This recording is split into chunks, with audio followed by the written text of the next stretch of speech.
Produto Interno Bruto cai no último trimestre do Brasil e você vai ver também. A economia brasileira teve uma ligeira queda no segundo trimestre do ano. O relator da reforma administrativa, deputado Arthur Maia, apresentou substitutiva em que mantém a estabilidade dos servidores públicos. O município de Criciúma está à espera de quase 4 mil pessoas para tomar a segunda dose da vacina contra a Covid. Cocal do Sul está comemorando este mês 30 anos de emancipação político-administrativa e uma série de eventos estão preparados para comemorar a data. Um dos maiores atletas da história das Paralimpíadas se despede das águas nessa edição de Tóquio. O Criciúma apresentou mais um novo contratado, agora é um atacante, para ajudar a melhorar o saldo de gols tricolor. Essas e outras notícias você acompanha a partir de agora no Informe Região.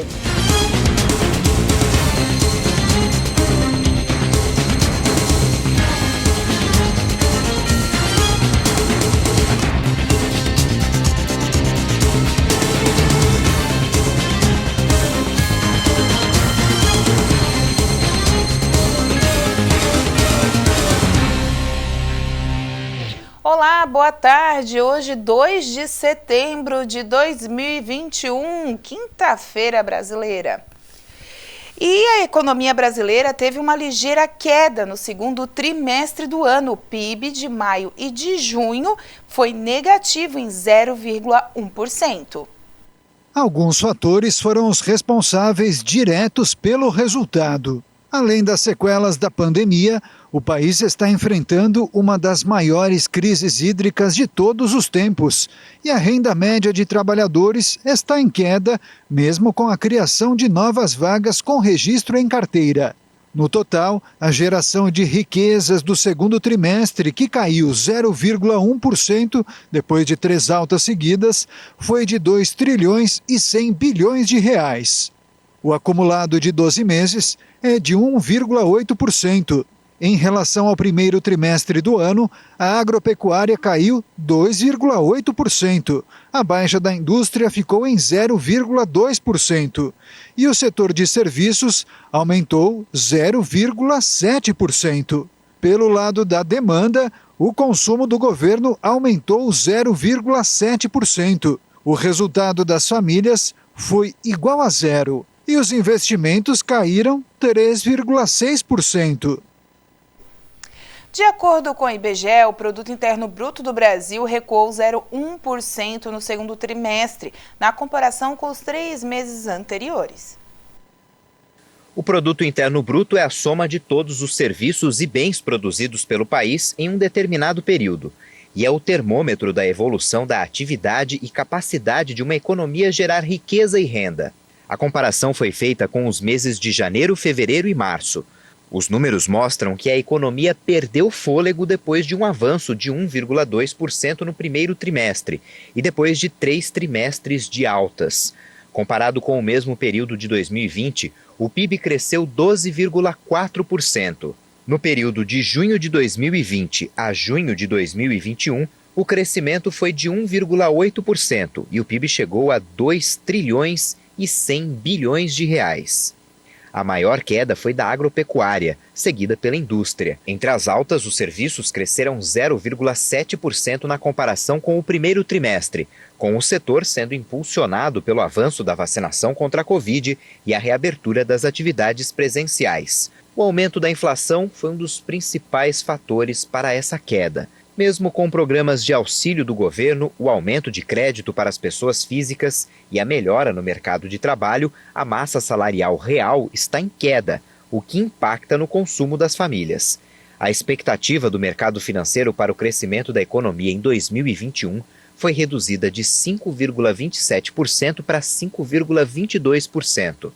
Para 2022, a média das projeções está em 2%, mas parte dos analistas já vê um crescimento mais próximo de 1,5%. O relator da reforma administrativa, o deputado Arthur Oliveira Maia, do DEM da Bahia, apresentou um substitutivo que mantém a estabilidade de servidores públicos, admite o desligamento de servidores estáveis que ocupam cargos obsoletos e exclui a possibilidade de vínculo de experiência como etapa de concursos públicos e acaba com vantagens para detentores de mandatos efetivos e ocupantes de outros cargos. A proposta, que é a PEC 32/20, deve ser votada entre os dias 14 e 16 de setembro na comissão especial. O relatório apresentado pelo deputado Arthur Maia, do DEM da Bahia, mantém a estabilidade de servidores públicos e admite o desligamento de servidores que ocupam cargos obsoletos mediante pagamento de indenização. No entanto, a medida poderá ser adotada apenas para servidores admitidos após a aprovação e publicação do texto. Para os outros cargos, o relator decidiu manter a estabilidade por entender que isso inibe o mau uso dos recursos públicos. Além disso, foi criado um mecanismo de avaliação de desempenho para que seja analisada a participação dos servidores nos resultados institucionais. A avaliação também ajudará a adotar medidas para elevar o desempenho considerado insatisfatório. Arthur Maia também propõe o fim de uma série de vantagens para cargos e carreiras, entre eles férias superiores a 30 dias, adicionais referentes a tempo de serviço, licença-prêmio e aposentadoria compulsória como punição. O substitutivo cria ainda novas leis para regulamentar a administração pública, entre elas normas gerais para concurso público, para gestão de desempenho e jornada de trabalho, para contratação por tempo determinado, além de condições para perda de cargo por desempenho insatisfatório ou em decorrência de cargo desnecessário. O substitutivo afasta de forma definitiva e peremptória a inadequada e perversa associação que se fez na reforma constitucional de 1998 entre avaliação de desempenho e desligamento dos servidores públicos.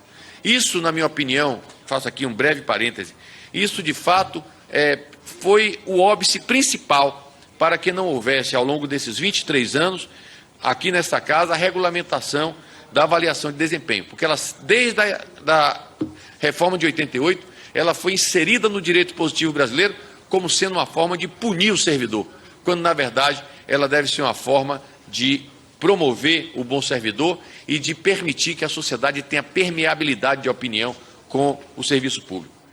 O tema foi introduzido na Carta da República da pior maneira possível, porque, a se julgado o que se lê na norma vigente, os servidores são avaliados exclusivamente com o intuito de verificar se merece ou não permanecer no serviço. Isso é muito ruim. Não há teoria da conspiração ou ilação infundada no que se afirmou. Trata-se do próprio teor da Constituição Federal, quando afirma que uma hipótese de perda do cargo seria a avaliação de desempenho, realizada exclusivamente com tal finalidade. De resto, inconcebível. Na lógica se adota no substitutivo, a lógica que se adota no substitutivo promove a completa dissociação dos dois problemas.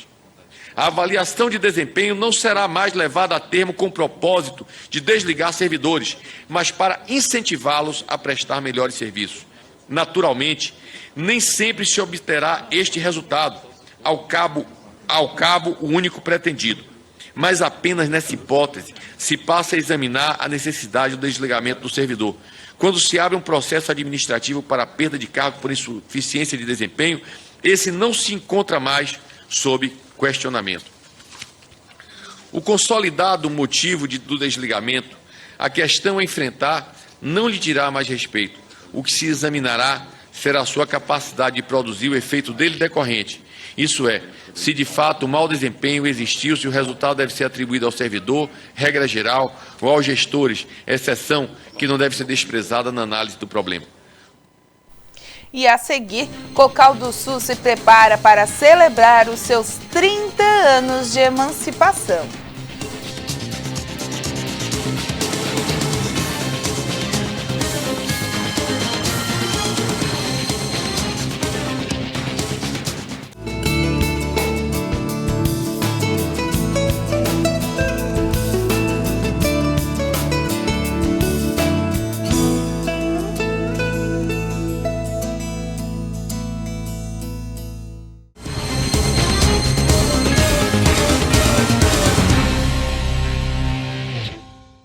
O município de Criciúma está à espera de quase 4.000 pessoas para tomar a segunda dose da vacina contra a Covid-19. De acordo com a Secretaria de Saúde do município de Criciúma, são 3.800 pessoas que não voltaram para tomar a segunda dose da vacina contra a Covid-19 no município. De acordo com o decreto municipal, quem não cumprir o prazo em até 10 dias para completar o esquema vacinal da data limite, destina esses imunizantes para aplicação em outras pessoas. De acordo com os dados do governo do estado, Santa Catarina ultrapassou 7 milhões de doses registradas como aplicadas. Além disso, mais de 30% da população está com esquema vacinal completo, tendo recebido as 2 doses ou a única dose. Agosto alcançou os melhores resultados da vacinação no estado. Foram 1.900.578 doses aplicadas nos 31 dias do mês, demonstrando que Santa Catarina está acelerando na imunização da sua população. Após mais um dia de mudanças de última hora no calendário, a CPI da pandemia ouviu nesta semana o motoboy da VTC Log, Ivanildo Gonçalves, responsável por sacar 4,7 milhões a pedido da empresa e de ter supostamente pagado boletos direcionados a Roberto Dias, ex-diretor do Departamento de Logística do Ministério da Saúde. O empresário Marcos Tolentino, apontado como sócio da Fibbank, era esperado pelos senadores na manhã desta quarta-feira, mas informou ter passado mal e não compareceu. Os senadores ouviram o motoboy da VTC Log, Ivanildo Gonçalves, que, acompanhado de um advogado pago pela empresa, compareceu voluntariamente na condição de testemunha para responder sobre os saques e movimentações bancárias. Ele afirmou que desde 2009 trabalha na empresa de logística e de 2018 para cá passou a trabalhar no financeiro e realiza serviços de saque e pagamento de boletos da empresa e terceiros, mas não soube dizer quem. Afirmou que em muitos momentos recebia o dinheiro para realizar os pagamentos das mãos de uma funcionária chamada Zenaide Reis. Conforme explicou, recebia delas informações financeiras e fazia as movimentações nas mesmas agências longe da sede da empresa, com frequência quase diária. Eu não cheguei a entregar dinheiro para ninguém. A única coisa que eu executava o meu papel era de pagar boletos. Eu, às vezes, depositava quando me pedia, deposita esse dinheiro, mas eu não cheguei ainda assim entregar dinheiro para ninguém. Olha, eu não me lembro, porque até então nunca cheguei a entregar dinheiro na mão de ninguém. Então eu pagava boletos, ela me passava os boletos já ali para me entregar, eu entregava ao banco e retornava com um comprovante pago. Então isso aí eu não tenho conhecimento de alguém assim específico para poder fazer esse pagamento. Os senadores destacaram que as movimentações realizadas em nome da empresa na boca do caixa é atípica, especialmente devido às quantias vultosas. Em um dos casos, o saque realizado foi superior a R$400 mil. A testemunha confirmou ser a pessoa que aparece nas imagens exibidas na reunião de terça-feira dentro de um banco, mas disse que não se lembra exatamente qual transação foi feita na oportunidade e afirmou que não conhece Roberto Dias, ex-diretor de logística do Ministério da Saúde. Explicou ainda que esteve no Ministério da Saúde entregando faturas, documentos e um pendrive. Quando eu ia no Ministério da Saúde, então quando eu iniciei a trabalhar na empresa, o sistema era de entrega de faturas, não sei se era fatura, era boleto, mas era quantidade de volumes muito grande. Eu chegava vários departamentos de setores, eu chegava e entregava uma fatura, outros eu subia cada andar, às vezes eu entregava uma fatura e tinha vez que era nota de crédito que eles pediam para também entregar. Então isso aí, mas tem muitos anos atrás, né? Isso aí quando o meu acesso lá. E esse ano, se não me lembro, eu fui uma vez lá para levar um pendrive no quarto andar. Quando foi? Eu não lembro a data. Eu fui entregar um pendrive lá. Para quem? No quarto andar. Para quem? Aí eu não lembro. Ao responder ao senador Marcos Rogério, afirmou que nunca fez pagamento a ninguém do Ministério da Saúde. Está na empresa desde quando? 2009. 2009? Isso. O senhor pagou algum boleto em nome de algum servidor do Ministério da Saúde, diretamente? Não, senhor. O senhor entregou algum valor em espécie ou em cheque a alguém do Ministério da Saúde? Não, senhor. Já recebeu ordem para repassar dinheiro a alguém do governo? Não. Ou a algum parlamentar ou pessoa que não fosse da empresa? Não, senhor. Nunca? Não. A todo momento, os senadores destacaram que o motoboy Ivanildo Gonçalves não é investigado e não cometeu crime, apenas atendeu a ordens superiores. Por isso, defenderam a convocação dos responsáveis pela tesouraria e financeiro, além da CEO da VTC-Log, Andréa Lima, para que eles sim respondam sobre as transações feitas pela empresa. Alheio ao tema da CPI da pandemia, no começo da reunião, os senadores do G7 criticaram as manifestações previstas para o 7 de setembro. O presidente da comissão, senador Omar Aziz, afirmou que manifestação popular é válida, mas atos violentos e invasão do Supremo ou Congresso deve ser repudiado. O senador governista Marcos Rogério defendeu a realização do ato, disse que a democracia é defendida e protegida pelo povo, e tentar impedir isso é golpe. Falaram aqui, criminalizaram as manifestações.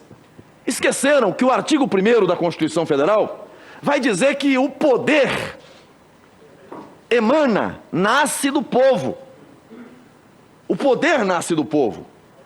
O problema é que, nesses tempos odiernos, muita gente parece se esquecer que o dono do poder é o povo, e não os encarcelados. O povo é detentor do poder. Quando esse povo não se vê respeitado, acatado em suas pretensões legítimas, quando há desrespeito aos valores fundamentais, quando há violação às liberdades, ele se faz ouvido, como está sendo agora no Brasil. Deixar o assunto um pouco mais leve. O município de Cocal do Sul está comemorando neste mês de setembro 30 anos de emancipação político-administrativo e uma série de eventos estão preparados para comemorar a data. Bom, o município de Cocal do Sul celebra esse mês de setembro os seus 30 anos de emancipação político-administrativa. Por isso, uma série de atividades já começaram ontem e vão seguir até o final do mês. E nós viemos aqui em Cocal conversar com o prefeito do município, Fernando De Favre. Prefeito, uma data simbólica ao senhor na administração e muitas ações aí previstas para os sul-cocalenses, assim como toda a região, né? Exatamente. Mês de setembro é um mês muito especial e emblemático para a nossa cidade, né? São 30 anos de emancipação político-administrativa e nós vamos comemorar essa data com todos os nossos munícipes, com muitos presentes para a nossa cidade. Todo dia vai ter uma ação de todos os segmentos do município, seja na saúde, na educação, no esporte, na agricultura, na infraestrutura. Nós vamos entregar muitas obras para a população sul-cocalense. Uma reivindicação de muitos anos da população era a questão do abastecimento de água. Uma nova caixa d'água vai ser entregue também dentro dessas ações, né? Exatamente, são 110 mil litros numa comunidade do interior aqui da cidade, que também vai abastecer o município de Uruçanga. Lembrando que esse mês também nós vamos inaugurar a máquina de osmose reversa. Nós temos aqui a captação de água dos poços artesianos, porém Cocal fica em cima de uma manta de fluorita, o que ocasiona um problema de excesso de flúor na água. E essa máquina, ela vai filtrar toda essa água para que a gente possa depois fazer o tratamento e colocar a disponível do consumo humano. Vem dentro de algumas ações que, a curto, médio e longo prazo, nós vamos preparar a captação, o armazenamento de água para os próximos 40, 50 anos. Isso é muito importante, assim como também a área da saúde. Vai ter inauguração de postos também, e principalmente áreas mais afastadas aqui da área central, né? Bem, ontem nós inauguramos o horário estendido da odontologia, um marco histórico para a gente, para as pessoas que não têm condições durante o horário de expediente, de estar no posto de saúde para o atendimento odontológico. Vamos inaugurar também a ouvidoria da saúde, dia 19 de setembro, o posto de saúde USF do bairro Cristo Rei e o principal presente, dia 26, aniversário, o tão sonhado 24 horas para a cidade de Cocal do Sul. pronto atendimento 24 horas. E o Cocal foi referência também no combate ao Covid-19, né, com testagem em massa da população, posto de campanha, enfim. Mas também o pessoal quer um pouco de festividade para deixar um pouco essa pressão da pandemia de lado, sem aglomeração, mas com as pessoas comparecendo à Cocal Fest. Com todos os cuidados, através da Defesa Civil, Vigilância Epidemiológica, Sanitária, nós vamos realizar a 8ª edição da Cocal Fest. Dia 24 de setembro, com o Festival da Canção, para músicas inéditas. 25, nós vamos ter as Olimpíadas Rurais, também teatro para as crianças, vai ser muitas atividades, aproveitando todos os artistas da nossa cidade e as entidades que juntas vão trabalhar na gastronomia. No dia 26, o nosso aniversário, uma missa, não pode faltar o bolo para cantar o parabéns para essas 3 décadas de muito desenvolvimento da nossa cidade. Então tá certo, obrigado pelas informações. Então, esse período é de festa aqui para o município de Cocal do Sul, 30 anos de emancipação político-administrativa. E a gente vai falar ao longo também da nossa programação durante esse mês, algumas atividades que vão acontecendo no município. Voltamos ao estúdio. Tá certo, boas festas a Cocal do Sul. E a seguir, o Criciúma apresenta mais um reforço, desta vez para o ataque tricolor.